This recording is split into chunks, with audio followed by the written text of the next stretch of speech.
Bonjour, je suis ravi de vous retrouver sur 4Change pour un nouveau numéro de Lex Inside, votre émission consacrée à l'actualité juridique. Au programme de ce numéro, on va parler des enjeux en matière d'intelligence artificielle dans le monde du travail. Ce sera dans quelques instants avec Tiffany Dumas, avocate chez Inextenso Avocat. On évoquera ensuite les risques juridiques du constructeur aérien et des compagnies aériennes avec Xavier Delpech, président de la Société française de droit aérien et de droit spatial. Et enfin, on parlera de l'employeur. Est-ce qu'il doit prendre en charge les frais exposés par le télétravailleur avec Lola de Montalembert, avocate chez Daher Avocat. Voilà pour les titres, c'est parti pour Lex Inside.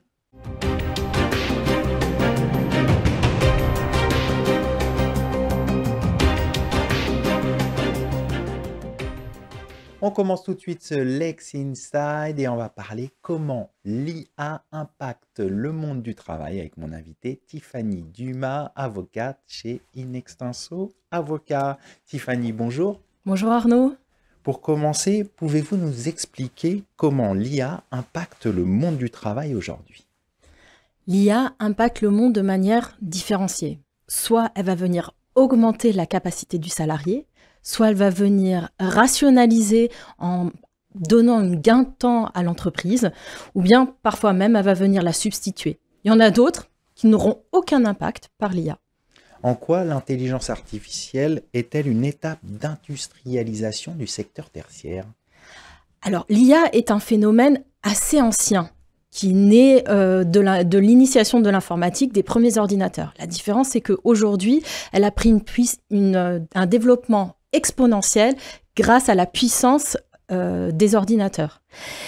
Et elle va venir maintenant, elle va venir accélérer et permettre en fait à l'humain de s'intéresser aux tâches qui ont la plus grande valeur ajoutée. Quelles sont les principales tâches administratives ou intellectuelles que l'intelligence artificielle va permettre d'automatiser, de simplifier et d'accélérer? Justement, c'est la recherche d'informations qu'on connaît déjà avec nos moteurs de recherche. Elle la rend plus accessible, plus rapide, mais aussi le travail de synthèse et de réécriture de textes.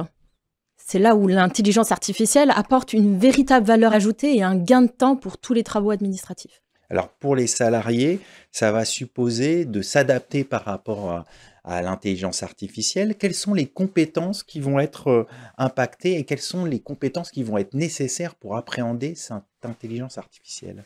Alors les compétences qui vont être impactées, ce sont plutôt celles qui vont chercher à synthétiser ou à organiser des informations qui sont relativement chronophages et qui aujourd'hui peuvent être, même dans les travaux actuels, ressentis comme contraignants. C'est vraiment là-dessus que l'intelligence artificielle va venir libérer l'humain.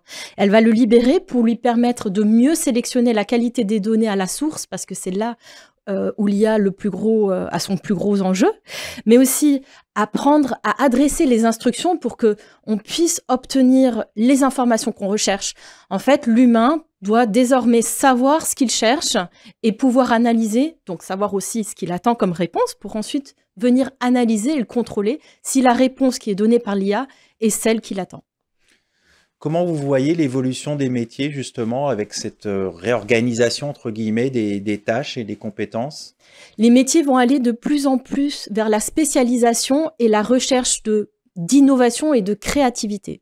D'un côté, il y aura les nouveaux métiers supports qui seront ceux qui vont venir collecter la qualité, vérifier la qualité de la donnée, contrôler, piloter, faire la gouvernance de la donnée pour vérifier que l'intelligence artificielle correspond à l'éthique qu'on attend et à la conformité qu'on attend.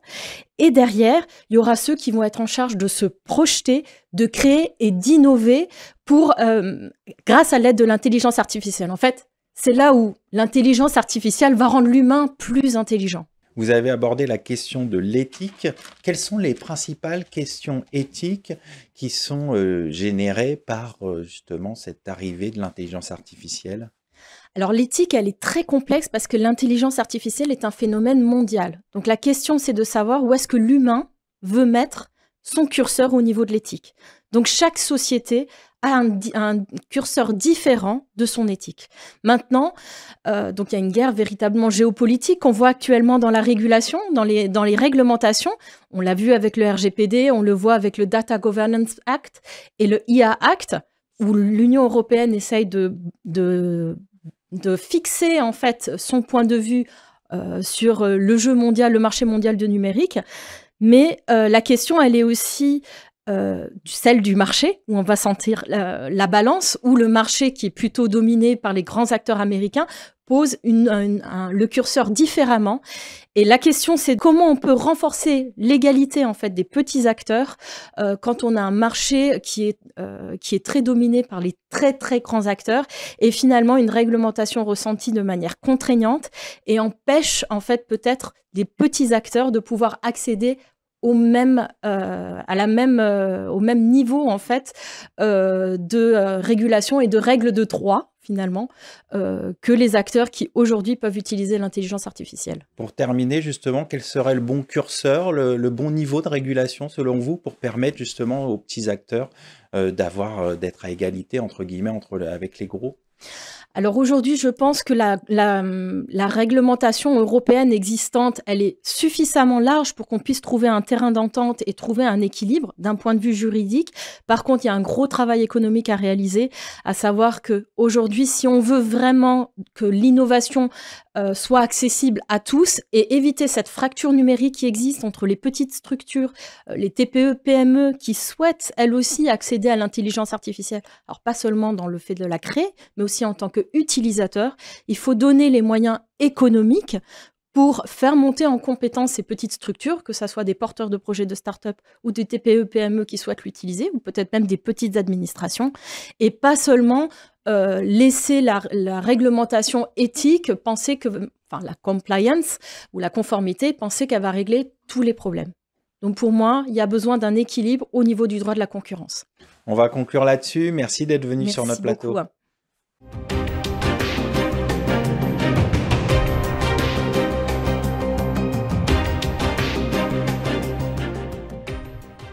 On poursuit ce Lex Inside et on va parler des risques juridiques du constructeur aérien et des compagnies aériennes avec mon invité Xavier Delpech, président de la Société française de droit aérien et spatial. Xavier Delpech, bonjour. Bonjour Arnaud. Pour commencer, quel type d'action en justice les passagers peuvent-ils intenter contre les compagnies aériennes ?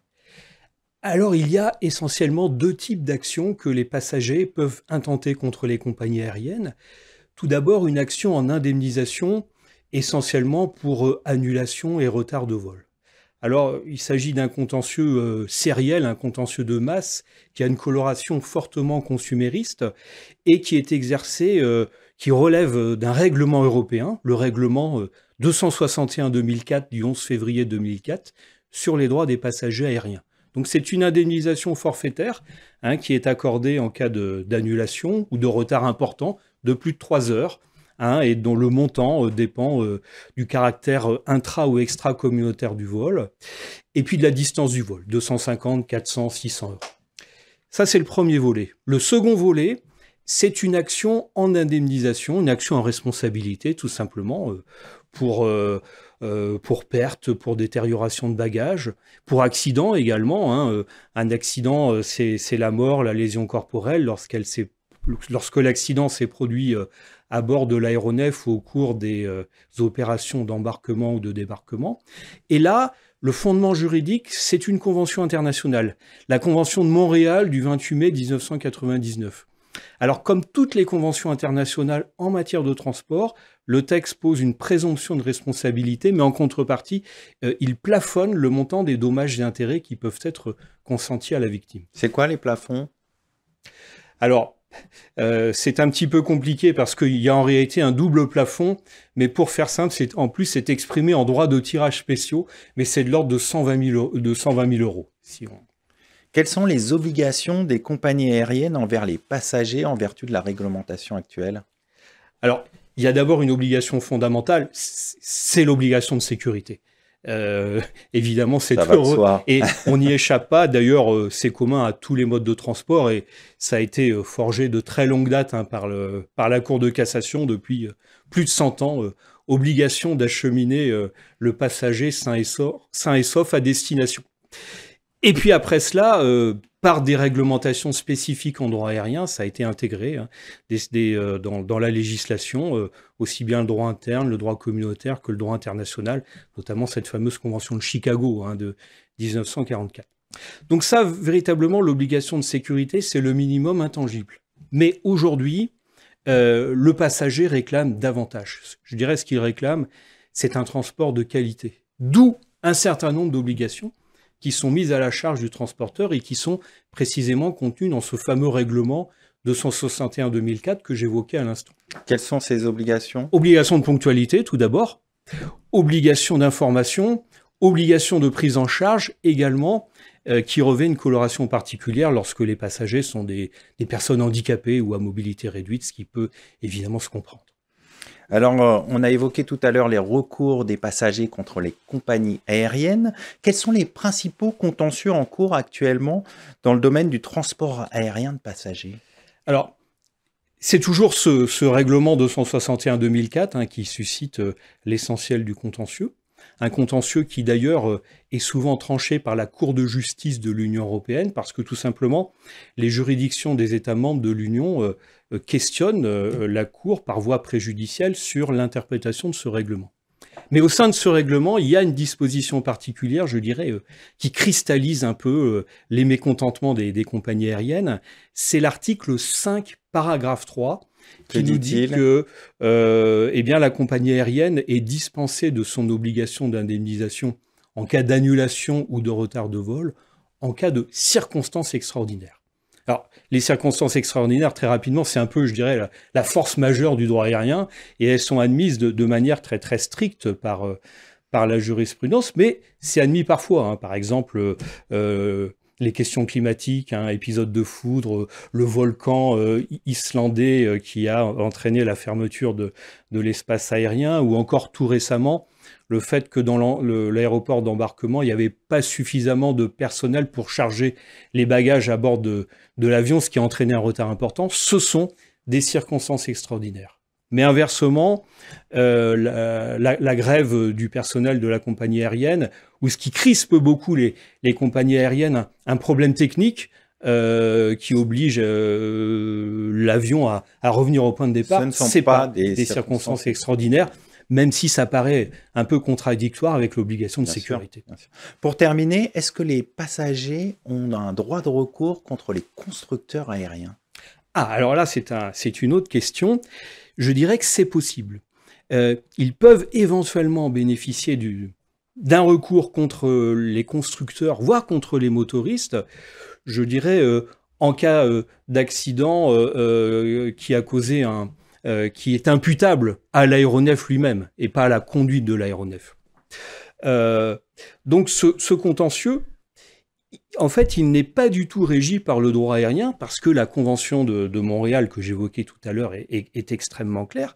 Elle ne s'applique que dans les rapports entre la compagnie aérienne et le passager. Ce sont donc des actions qui sont soumises au droit commun. Et si elle est soumise au droit français, cette action, elle relèvera a priori du régime de la responsabilité du fait des produits défectueux. On va conclure là-dessus. Merci d'être venu sur notre plateau. Merci Arnaud.